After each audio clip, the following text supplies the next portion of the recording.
दोस्तों आज हम एक्सप्लेन करने वाले हैं हाल ही में आई सीरीज कान खजूरा को, जो कि आपको जरूर पसंद आएगी। इसलिए वीडियो को अभी लाइक कर दीजिए। हम चलिए कहानी शुरू करते हैं। तो एपिसोड 1 की शुरुआत में हम सेंट्रल जेल गोवा का सीन देखते हैं, जहां एक हाल ही में आया कैदी जिसका नाम आशु है, वो बस रोए जा रहा था। इससे पास में बैठा कैदी परेशान होकर उसे चुप हो जाने के लिए कहता है। फिर वो पूछता है कि अच्छा ये बता, तू यहाँ क्यों आया है जो इतना रोए जा रहा है। तब आशु बताता है कि मैंने कोई गुनाह नहीं किया, मुझे बस फंसाया जा रहा है। इस पर वो कैदी कहता है कि यार मैंने भी कोई गुनाह नहीं किया, बल्कि मैं तो कैब ड्राइवर हूँ और मेरी कल एक कस्टमर से लड़ाई हो गई थी, इसलिए मैंने उसे पीटा था। पर पता चला कि रात में ही उसका मर्डर हो गया और इन पुलिस वालों ने उसके मर्डर के इल्जाम में मुझे पकड़ लिया है। तब आशु भी कहता है कि मुझ पर भी तो मर्डर का इल्जाम लगा है, और वो बताता है कि मैं लोबो रेस्टोरेंट में काम करता था और वहीं के मालिक ने मेरा मजाक बनाया था और कल रात उसका मर्डर हो गया,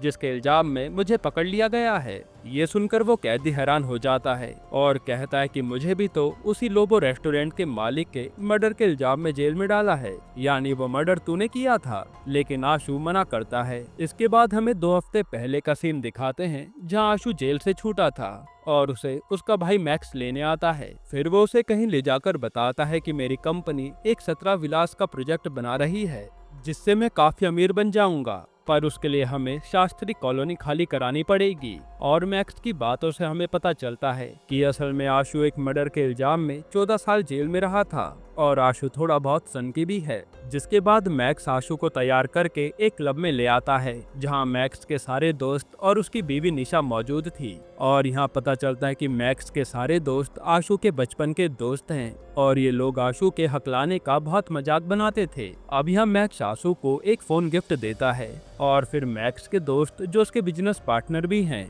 वो मैक्स से पूछते हैं कि अब आशु छूट तो गया है, इसको रखेगा कहाँ तू। जिस पर मैक्स कहता है कि आशु को थोड़ा आराम करने दे, फिर देखते हैं। अब अगले दिन जब आशु की आंख खुलती है तो वो मैक्स के घर में था। वहाँ वो मैक्स की बेटी ईरा के साथ खेलता है। वहीं हम मैक्स को उसके ऑफिस में देखते हैं, जहाँ वो किसी कैथी नाम की लेडी से बात कर रहा था। असल में कैथी मैक्स को पैसों के लिए ब्लैकमेल कर रही थी, क्योंकि मैक्स जो ये 17 विला का प्रोजेक्ट बनाने वाला है, उसमें इन सब ने झोलझाल किया है, इसलिए कैथी मैक्स से पैसे मांग रही है। जिस पर मैक्स उसे बहुत कम पैसे ऑफर करता है और इसी बात पर कैथी के इनसे बहस हो जाती है। तब मैक्स का दोस्त शार्दुल कैथी को चाटा मार देता है और कैथी गुस्से में चली जाती है। ये देख वहाँ बैठा दूसरा दोस्त पेड्रो जो वकील था, वो कैथी को समझाने जाता है, लेकिन कैथी नहीं मानती। इधर हम डीएसपी लीना को आशु से बात करता हुआ देखते हैं। असल में जब आशु जेल में था तो लीना उसकी काफी मदद करती थी और वो यहाँ आशु से कहती है कि तू मेरे साथ काम करना चाहता है तो कर सकता है। अब ये कौन सा काम है दोस्तों, वो आगे पता चलेगा। लेकिन यहाँ आशु कहता है कि मैं तो मैक्स के साथ ही काम करूंगा, और यहाँ लीना जानती थी कि मैक्स आशु को काम पर नहीं रखने वाला। अब रात को आशु घर पर आता है तो अंदर मैक्स और उसकी बीवी इंटीमेट हो रहे थे। अब यहाँ आशु को मैक्स से बात करनी थी, इसलिए वो सबसे पहले अपने आप को जख्मी करता है और फिर मरहम पट्टी कराने के लिए मैक्स को बुलाता है। ये देखकर हम समझ पाते हैं कि आशु मैक्स का ध्यान अपनी ओर करने के लिए कुछ भी कर सकता है। खैर तब यहाँ मैक्स आकर आशु की मरहम पट्टी करता है। फिर सीन प्रेजेंट में आता है, जहाँ आशु इस समय जेल में उस कैदी से बात कर रहा था और यहाँ वो उस कैदी से कहता है कि शायद मैंने ही उस रेस्टोरेंट के मालिक को मारा होगा, क्योंकि मैं नशे में था। जो देख कैदी भी उसी को बताने लगता है कि हाँ तू नहीं मारा होगा। यहीं से सीन दोबारा पास्ट में जाता है, जहाँ आशु मैक्स से कहता है कि मुझे भी अपनी कंपनी में जॉब लगवा देना। जिस पर मैक्स कहता है कि ये काफी बड़ा प्रोजेक्ट है, ये निपट जाए फिर देखते हैं, और तू हमारा काम नहीं संभाल पाएगा। साथ ही मैक्स उसे कैथी के बारे में भी बताता है कि कैसे वो उसे ब्लैकमेल कर रही है और वो अपना सारा पैसा जुए और नशे में उड़ा देती है, जिससे शायद उनका प्रोजेक्ट भी खराब हो सकता है। इसके बाद आशु सबसे पहले मैक्स के डॉक्यूमेंट से कैथी की फोटो निकालता है और अगले दिन से कैथी पर नजर रखने लगता है। फिर एक दिन मौका पाकर वो कैथी से जुए में हार जाता है और उससे फ्लर्ट करने लगता है, जो बात कैथी को भी अच्छी लगती है और ये दोनों दोस्त बन जाते हैं। फिर सीन दोबारा प्रेजेंट में आता है, जहां आशु उस कैदी से कह रहा था कि अब मैं पुलिस को बता दूंगा कि हाँ मैंने ही उस आदमी को मारा है गला काट कर। इस पर वो कैदी उसे बताता है कि नहीं, पुलिस से कहना कि मैंने पीठ और छाती पर चाकू मारा है। यहाँ देखकर हम समझ पाते हैं कि असल में उस रेस्टोरेंट के मालिक को इसी कैदी ने मारा है, जो आशु को मैनिपुलेट करने की कोशिश कर रहा था। ताकि वो इस केस से बच जाए। और ये सब डीएसपी लीना कैमरे से देख रही थी। फिर हमें पता चलता है कि लीना के साथ आशु यही काम करता है, जहां वो कैदियों के मुंह से सच गुलवाता है, क्योंकि वो इस काम में एक्सपर्ट बन गया था। अब यहाँ से सीन 3 दिन पहले शिफ्ट होता है, जहाँ कैथी और आशु साथ में थे और आशु कैथी को अपनी बातों में इस तरह उलझा देता है जैसे कैथी की लाइफ एकदम खराब हो और उसे तो मर जाना चाहिए। फिर आशु वहाँ से चला जाता है और कैथी गिल्ट में आकर अपनी जान दे देती है। यानी आशु अपनी बातों से किसी को भी मैनिपुलेट कर सकता था, उसमें यही टैलेंट था। और मैक्स का रास्ता क्लियर करने के लिए उसने कैथी को मरने पर मजबूर कर दिया। जिसके बाद मैक्स के ऑफिस में कैथी की आत्महत्या की खबर सुनकर उसके दोनों दोस्त बहुत खुश होते हैं कि मुसीबत से छुटकारा मिला। तभी वहाँ आशु आता है और मैक्स से कहता है कि अब तो तेरी टेंशन खत्म हो गई ना, वो कैथी वाली। जो सुनकर मैक्स के होश उड़ जाते हैं और उसे लगता है कि कहीं इन सब में आशु का तो हाथ नहीं है, लेकिन आशु तो साफ मना कर देता है। फिर मैक्स आशु को कुछ रुपए देता है कि कहीं रूम ले ले और आराम से रहे। ये प्रोजेक्ट खत्म होने के बाद मैं तुझे यहाँ जॉब दिलवा दूंगा। जो बात आशु को अच्छी नहीं लगती और वो वहाँ से चला जाता है। और दोस्तों, इसी के बाद आशु लीना के पास गया था उसके साथ काम करने, और फिर उसने हाल ही में हुए मर्डर के इस आरोपी से सच उगलवा दिया। यहीं पर एपिसोड 1 खत्म होता है। एपिसोड 2 की शुरुआत में आशु शास्त्री कॉलोनी में आकर एक रूम रेंट पर ले लेता है। ये वही कॉलोनी है जहां मैक्स को तुड़वाकर विला बनाने हैं। वहीं मैक्स पेड्रो से कहता है कि हमारी जो शास्त्री कॉलोनी के मेंबर से मीटिंग है उसमें सब आएंगे ना, जिस पर पेड्रो कहता है कि हाँ, सब लोग पहुंच जाएंगे। इधर आशु अपनी एक पुरानी दोस्त एमी से मिलता है, जो असल में पहले एक लड़का थी पर बाद में वो लड़की बन गई। और यहाँ ये दोनों काफी बात करते हैं। फिर वो अपने अपने रूम पर चले जाते हैं और ये एमी भी आशु के घर के पास ही रहती थी। अब यहाँ मैक्स आज शास्त्री कॉलोनी वालों से मीटिंग के लिए आता है ताकि वो उन्हें ये कॉलोनी छोड़ने के लिए मना सके, लेकिन वहाँ एक लेडी को छोड़कर कोई नहीं आता। वही जब मीटिंग रखी गई थी उस एरिया के बाहर कुछ गुंडे खड़े थे जो लोगों को अंदर जाने से भी रोक रहे थे। फिर जब आशु पेड्रो पर गुस्सा करने लगता है कि लोग क्यों नहीं आए, तो वहाँ बैठी वो औरत कहती है कि लोग आएंगे भी नहीं, तुझे शास्त्री कॉलोनी चाहिए ना, यहाँ की मैं ही करता धरता हूँ, मुझसे डील कर ले तभी तुझे एक कॉलोनी मिलेगी। जो सुनकर मैक्स को बहुत गुस्सा आता है और वो पेड्रो से कहता है कि तूने ये सब पहले से पता क्यों नहीं करा। फिर जब वो अपनी कार से जाने वाला होता है तो देखता है कि इन गुंडों ने उसकी कार सड़ा दी है, जिसे वो पेड्रो से साफ करने के लिए कहता है और खुद मैक्स शार्दुल के साथ चला जाता है। अब जब पेड्रो कार साफ कर रहा होता है तभी वो देखता है कि यहीं पास में वो आशु रह रहा है। ये देखकर वो आशु के पास आता है और कहता है कि आशु, ये कॉलोनी हम खाली करवाने वाले हैं, इसलिए तू भी ये रूम छोड़कर चला जा।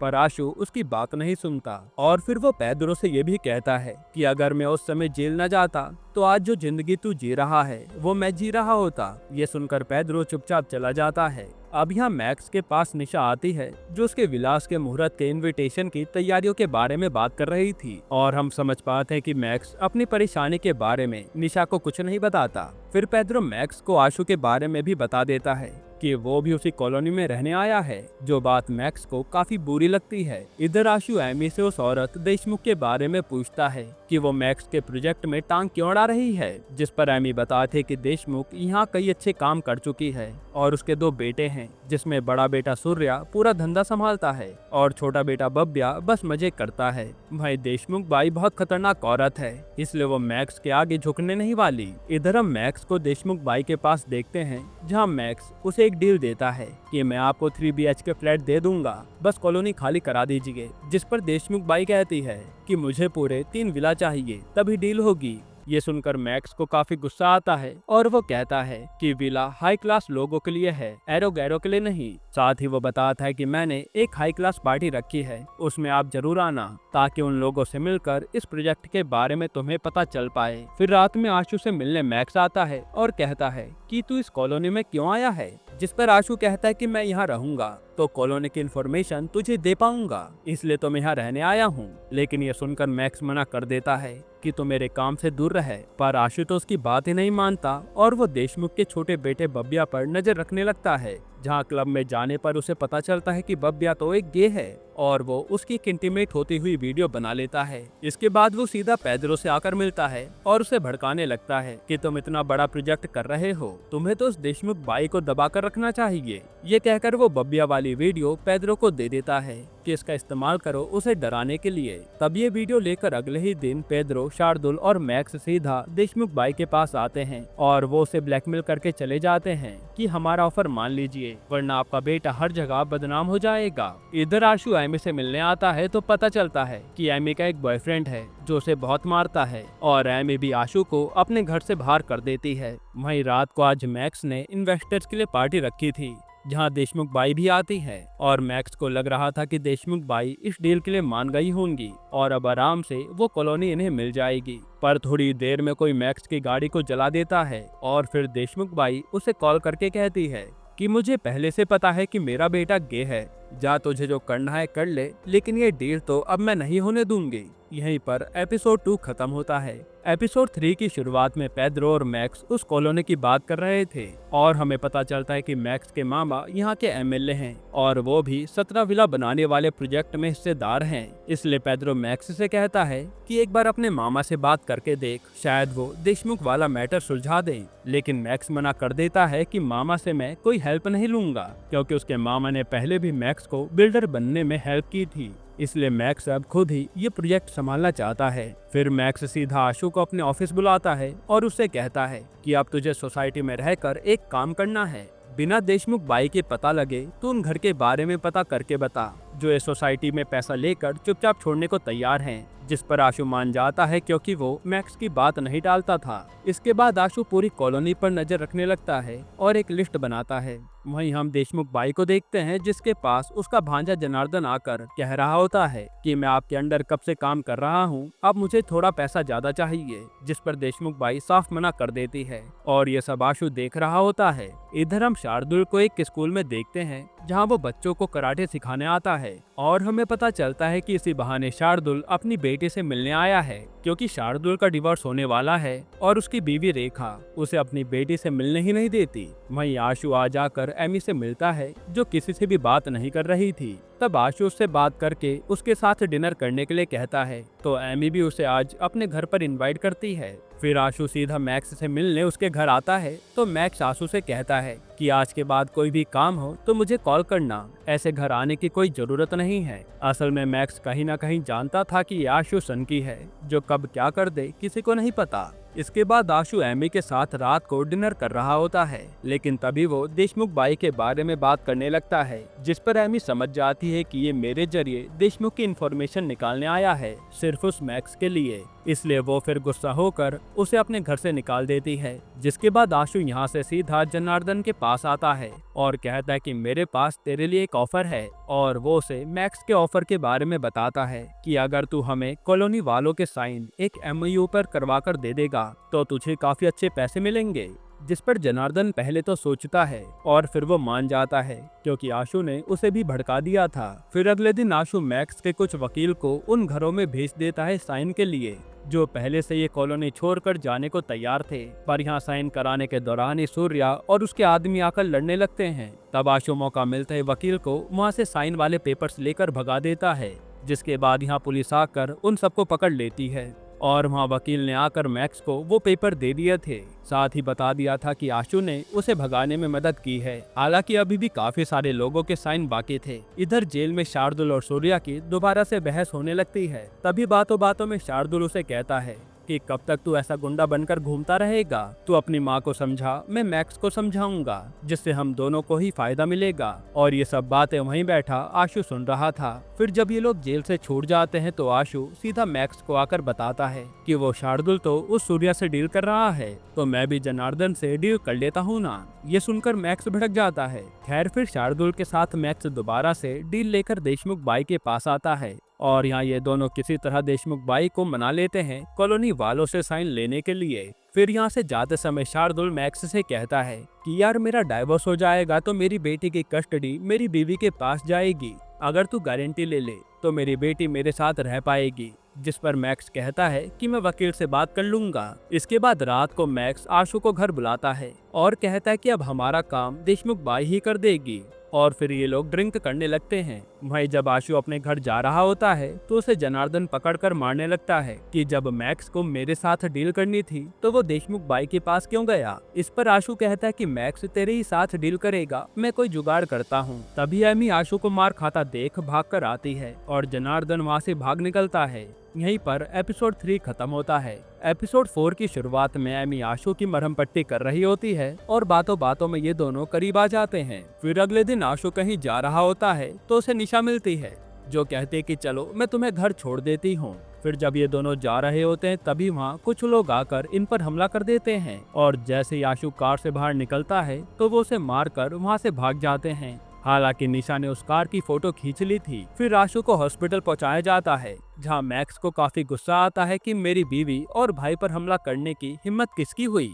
जिसके बाद मैक्स शार्दुल से जाकर कहता है कि जरूर ये अटैक देशमुख बाई ने कराया होगा और वो हमारे साथ ही गेम खेल रही है। यहाँ लीना आशु से मिलने आती है तो वो लीना को भी देशमुख के बारे में बताने लगता है। फिर थोड़ी देर में आशु से मिलने जनार्दन आता है और हमें पता चलता है कि ये अटैक आशु के कहने पर ही जनार्दन ने किया था ताकि मैक्स की डील जनार्दन के साथ हो पाए। फिर अगले दिन मैक्स के कंप्लेन पर देशमुख बाई के घर पुलिस जांच पर जाती है और वहां उन्हें फोटो वाली कार दिख जाती है जिससे निशा और आशु पर हमला हुआ था।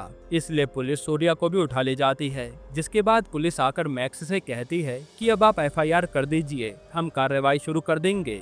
लेकिन मैक्स कुछ सोचता है और फिर मना कर देता है क्योंकि इससे उसके प्रोजेक्ट पर दिक्कत आ सकती है।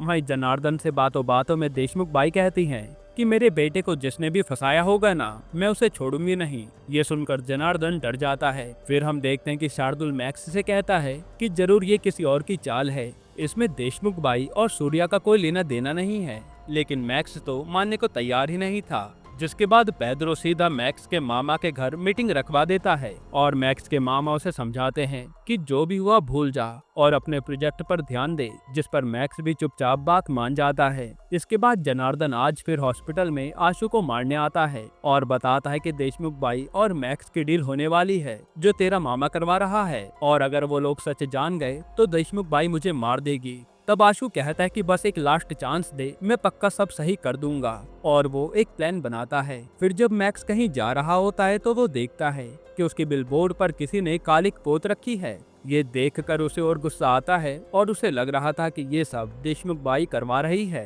तभी मैक्स पर उस वकील का फोन आता है जो शार्दुल की बेटे की कस्टडी के लिए मैक्स को गारंटियर बनाने के लिए कह रही थी। लेकिन गुस्से में मैक्स साफ मना कर देता है कि मुझे शार्दुल पर भरोसा नहीं है।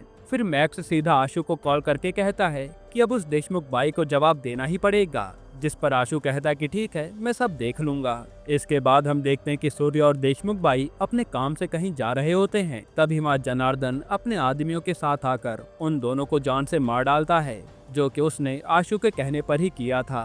फिर जब वो देशमुख बाई की लाश को ठिकाने लगाने जा रहा होता है तभी नाकाबंदी में पुलिस उसे लाश के साथ पकड़ लेती है। असल में आशु ने डीएसपी लीना के कान में बात डाल दी थी कि जनार्दन और देशमुख के बीच लड़ाई हुई है। इसी कारण जनार्दन को पकड़ लिया गया और ये सब जानकर मैक्स बहुत खुश होता है। हालांकि इस दौरान वो पेड्रो और शार्दुल दोनों से ही दोस्ती तोड़ चुका था और अब वो आशु की हर बात मान रहा था। यहीं पर एपिसोड 4 खत्म होता है। दोस्तों ये सीरीज थोड़ी बड़ी है इसलिए एक्सप्लेन करने में थोड़ा समय लग रहा है। अगर आप चाहते हैं कि बाकी के एपिसोड्स हम कल ही एक्सप्लेन कर दें तो कमेंट में पार्ट 2 लिख देना, हम ले आएंगे। बाकी अगर आपको हाल ही में ये कमाल की मूवी देखनी है तो आप ये वीडियो देख लीजिए।